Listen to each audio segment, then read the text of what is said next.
আপনি তখনই কারোর বিরক্তির কারণ হয়ে যাবেন যখন আপনি অতিরিক্ত ভালোবাসা প্রকাশ করবেন। সে যদি ভালোবাসতো তবে দূরত্বটা না বাড়িয়ে গুরুত্বটা বাড়িয়ে দিত।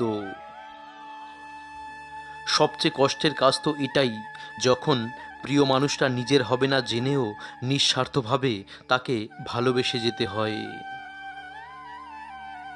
সাগরে অনেক ঢেউ থাকে, কিন্তু সব ঢেউ কিনারে আসতে পারে না। ঠিক তেমনি জীবনে অনেক বন্ধুই থাকতে পারে, কিন্তু সব বন্ধু মনের মতো হতে পারে না। বেঈমানদের মিষ্টি কথায় কখনো দ্বিতীয়বার সুযোগ দিতে নেই। ভালোবাসা রোজ হয় না, ভালোবাসা ইচ্ছা করেও হয় না। এটা এমন একটা ফিলিংস যা অজান্তেই হয়ে যায়।